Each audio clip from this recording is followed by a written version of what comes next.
Also to Pat Spillane and Martin Carney, who join us for our football coverage. Thanks, lads.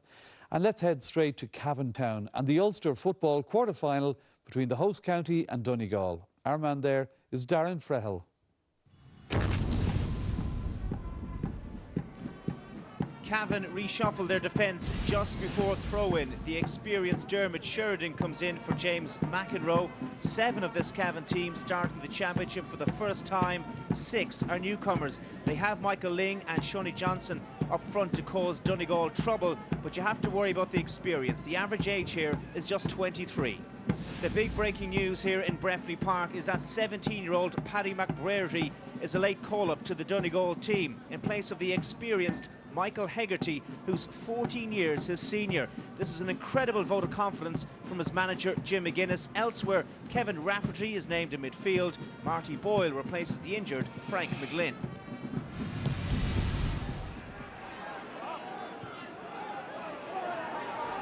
Gathered here by Kevin Rafferty. And Donegal swarming forward. McBrearty just holding on to it a little bit too much, but gets the pass in. And the foul is committed on Rory Kavanagh, and Donegal have a free kick, a scoring opportunity. Well, Michael Murphy from Glenswilly is going to take this one out of the arms, just inside the 45-metre line. And he's got a very slight breeze at his back. It's kind of going across the face of goal, but if anyone, it favours Donegal. So this, Murphy, and using the wind to good effect, and that is a tremendous kick from the Donegal captain. And he spent a couple of days in hospital with an infected leg, but thankfully he's showing no ill effects, and that really is a tremendous kick. 1 point apiece. This is Givney. A foul there. Well, the referee is going to have to calm things down here. He initially sounded the whistle against Kevin Cassidy, but the Cavan players are appealing that Cassidy jumped into the tackle. So it'll be interesting to see now what action he takes here. Here we go.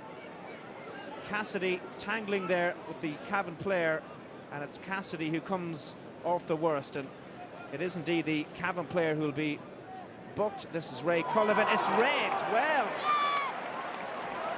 7.5 minutes into the contest, and the first big talking point of the game, and Marty Duffy, the referee from Sligo, has sent number 8, that's Ray Cullivan, off for Cavan. The two players were jumping for it, and the referee felt he led with the foot, and he caught Cassidy in the chest, and in his opinion he had no option but to send the player off. Cullivan jumping there, leading with the foot, and absolutely taking the Donegal player out of it. So Donegal have the man advantage. This is Ryan Bradley from Buncrana, has to go back and spots Kevin Cassidy unmarked. Cassidy hits a long ball. This was intended for Michael Murphy, but he's a special player, but he's not that good to get across for that. And well, there's more clashing here between Michael Murphy, the Donegal captain, and a Cavan player is down on the deck holding his chest. There was definitely some afters, maybe a shoulder, and the referee Marty Duffy is having a talking to Michael Murphy, and he is going to enter the little notebook. And Marty Duffy laying down the law. Michael Murphy is gone. Sensational stuff at Breffni Park. 16 minutes on the clock, and Donegal are now down to 14 men. The second sending off of the game. This is Murphy clashing with Damien Riley. What happened here? Well, it just seemed to be a bit of a shove. Well, the big problem for Donegal now is that they're missing their target man in the full forward line. That's Michael Murphy. Well, really strange atmosphere around Breffni Park. It's just 2 points apiece. All 4 kicks coming from frees, but it might be a goal-scoring chance!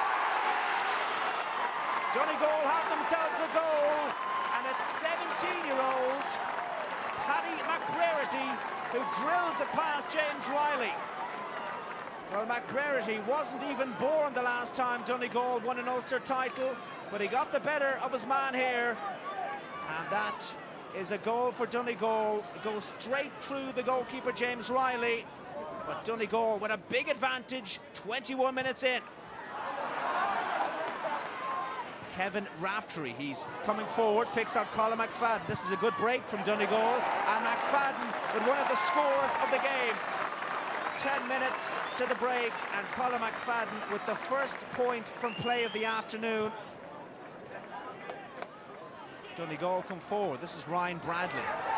Bradley trying to get around his marker, takes a tumble, is forced back to Hegarty, and a scoring chance here perhaps for Kevin Cassidy. Well, he's not exactly known for his scoring prowess, but Kevin Cassidy with just the second point of the game from play. It's Donegal who lead 1-5 to 3 points. Donegal coming forward. We'll have 2 minutes of additional time, and this is a scoring opportunity for Donegal, and it's over. It raises the white flag. Well, terrific work by the number 25. What a wonderful young talent. And Donegal have themselves a 6-point advantage. No changes on either side for the start of this second half, as Donegal come forward to finish the job against Cavan. They lead by 6 points. And this is an attempt coming in there from Kevin Raftery, and it just curls in. Using the wind to good effect. Kevin Rafferty from Letterkenny, an experienced player, returning to the fold under Jim McGuinness. And this is why showing good form in this game and brought the shooting boots too. Donegal lead by 7. Good build-up play here again from Donegal. It's all very predictable for them. Short hand passing up to the halfway line and then threading the ball through to the target man, who's Colin McFadden. Now he lays that one off. The pass was fair to the referee, and this might be a goal-scoring chance. It is. Well, a wonderful strike from the midfielder Rory Kavanagh, who made an absolutely storming run from the halfway line. And the dark horses for an Ulster title are stepping ever closer a place in the semi-finals, where Tyrone await. Great work here, and that is a wonderful finish. 13 minutes into the second half as Donegal come forward again. This is Paddy McBrearty. What a wonderful first start he's having in a senior jersey for Donegal, and he adds to his tally. So composed, so mature. He doesn't turn 18 until August. And what about this for composure? And what a left foot. His tally now 1-2. Donegal lead by 11. Donegal have their eyes on the big prize, an Ulster title. Haven't won it in 19 years. McBrearty floats it in towards McFadden. That's a wonderful catch, and he's happy to fist it over. Well, Colin McFadden really has been an ace marksman for Donegal this afternoon. This is his 5th point of the game. 3 from play, 2 from free kicks. Nice score. Scurrying across the field there is David Givney. Tries to keep that one in play. Does well. Malloy is back there defending for Donegal. And coming forward here is Smith. Trying to create something for himself and getting it. Very nice point for Cavan. It's Fergal Flanagan who gets in behind the Donegal cover. Great work here with the left boot, and over it goes. It's just their 3rd point of the second half and 2nd from play. Now, Carl Lacey is wrestled to the ground there by the defender, and it's all kicking off here at Breffni Park, and the challenge came in there from the full forward, Eugene Keating, who's back there helping out his defence, and I'm afraid it's all getting a little bit out of control here for the referee, and I think he's going to take some action against Eugene Keating. Well, this is it again. Keating just with the high challenge there, very high on Lacey. And the referee felt it's a booking and no more. And another yellow card is dished out to this man in our shot. That's Gareth Smith, who was involved in the little scuffle that came afterwards. And there's also going to be a Donegal man as the full-back, Neil McGee, and he too enters the referee's notebook. Back it comes here for David Walsh again. This is Paddy McBrearty, a delightful ball in, and this another scoring opportunity. And straight over from Dermot Malloy. Well, the Cavan heads are down, but Donegal are driving it forward. They're showing very little mercy here. And Dermot Malloy gets his second of the afternoon. They're 2-14 to 8 points up. Shawnee Johnson threads it through there. And this is good work. Picked up here by Keane Mackey. And gets it in there. The back heel might be a goal-scoring chance. So Cavan have themselves a penalty. The referee gives a penalty. And he didn't like this challenge by the goalkeeper, Paul Durkin, on McDermott. And Cavan have a penalty kick. And this to put a bit of reflection on the scoreboard. They have the rebound. It's in the back of the net. It's in there by Michael Brennan. He gets the goal. The penalty was saved by Paul Durkin. Straight at him, couldn't hold it. Greasy pitch. Brennan was on hand to drill it past the goalkeeper. Well, that's all we'll have. The referee blows the full-time whistle. It's Donegal who play Tyrone in the Ulster semi-final. Final score here, Donegal 2-14, Cavan 1 goal and 8 points. Yeah, Donegal march on comprehensively, but after today's match in Breffni Park, the Donegal manager had some strong things to say about the reaction to his side's victory a month ago against Antrim in the Ulster Championship. Here's what Jim McGuinness said. Apologies for the sound quality.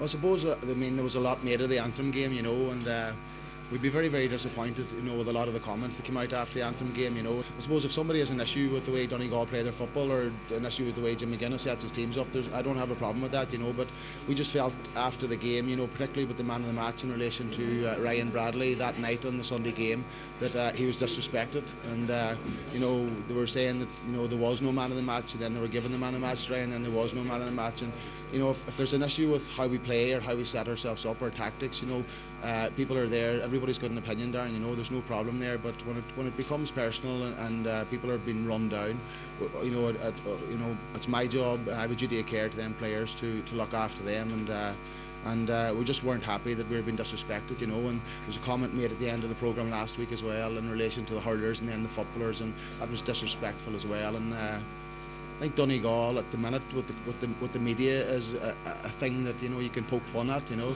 You can, you know, eulogise about Kerry and maybe talk about Dublin, the perennial, I suppose, chokers, and then Donegal just poke fun at them, and that's not us, and we're not happy with that, but we have a job to do and we're going to continue to do that job, and regardless what's said, we will continue to do that job, and it won't affect the way we prepare for the next game.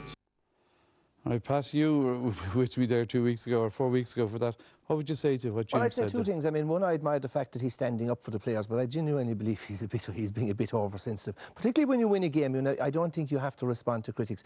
They were unfortunate that game. That game was a complete turkey, but it was the only game on in Ireland that year, and it was completely probably overanalysed. The match was really, really poor. As regards the man of the match, a man of the match should be a fella whose deeds and actions, you know, are so superior to the rest that he stands out of mind. In that game, there was no real man of the match, you know, no outstanding character. In actual fact, Ryan Bradley, that got awarded man of the match, was actually taken off. We certainly in no way meant to be disrespectful, but what I did say, I said that actually Ryan Bradley was the best of a very average bunch, and I said why Ryan Bradley got the man of the match was because in the first half, when Donegal was struggling, he took responsibility and kicked a couple of long-range points. That's it. OK, now, so you weren't impressed with their style of play. He said he's happy with that. What about today? It was a comprehensive win in Cavan. It was a very comprehensive win. I mean, I as a neutral, don't like it from a beauty point of view. I mean, but I can understand where he's coming from. It's a results-driven game. They haven't won the Ulster for a long time. They haven't won the All-Ireland for a long time. And if it achieved results, fair enough. And defensively, it's a very, very good system. I mean, they've conceded 7 scores against Antrim, 9 scores today, and the only goal in no goal in open play. So look, it is effective. What I see the problem is that against the better teams, where there's pace and imagination and variety in attack and fellas who can kick long-range points, I think they'll be exposed. And the problem I see with it is that it's inviting opposition to come on to you. Against bad opposition like Cavan and Antrim, that's fine, you'll get away with it. But against better quality opposition, maybe even Tyrone in the semi-final, then it'll be tested. 7 statues in the defence because they're not going to be threatened because the boys aren't coming at you. All right then. We're going to move on. Louth were in some ways the story of last year's